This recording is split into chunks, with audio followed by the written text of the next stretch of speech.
When your children are little, when they're 5, 6, 7, 2, 3, 4, you know what the most important thing is? I have 5 of those, I could tell you. The most important thing to them is your approval. They want to make you proud, man.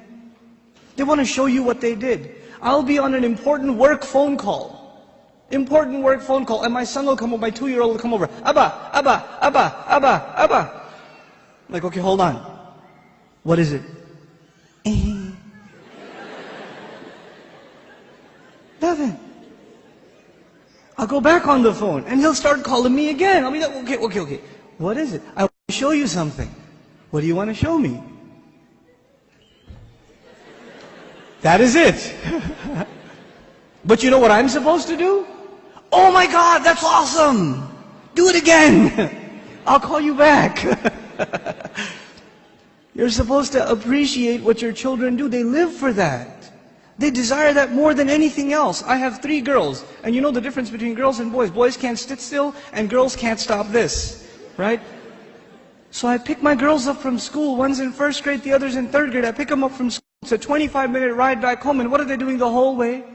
You know what happened today in class? We colored a dinosaur, and we did this and that, and I was coloring it purple, but I decided to put in some green, and they're going on and on and on and on and on. And they cannot help themselves, and they cannot stop, and I have to pay attention and listen.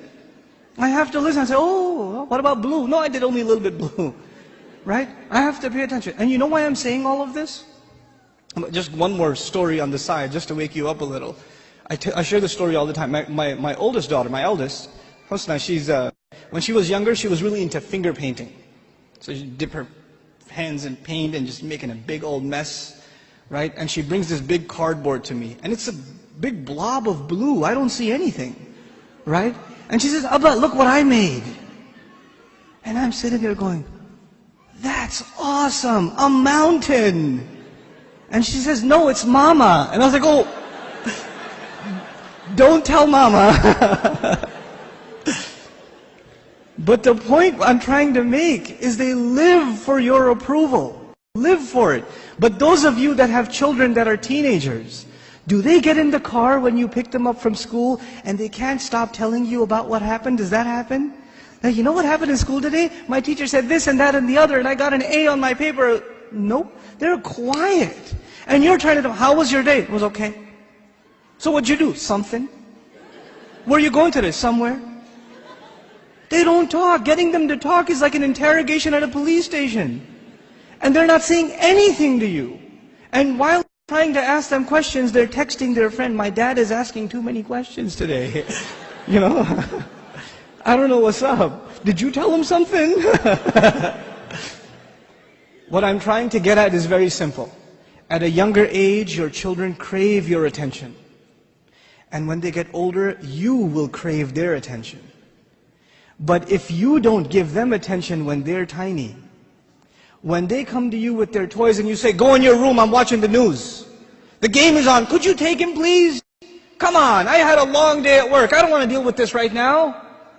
I have friends over, it's embarrassing, go to sleep, go get out of here. When you have this attitude towards your children, like they're an obstacle in your path, your job was at work, when you come home, you're on vacation. No, buddy, your job began when you came home. That's your job. What you did over there is just to fulfill your real job at home. Be a father. I'm talking to the men here. Be a father. Spend time with your children.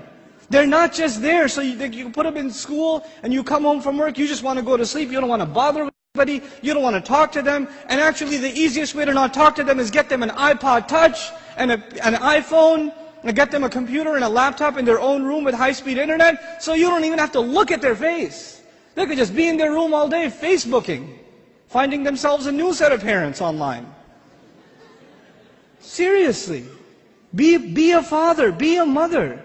Don't replace your motherhood and your fatherhood with these things, because if you do, when they become independent, you know what happens to most parents? To most of you, your children, they only see you as a bunch of dollar signs walking around.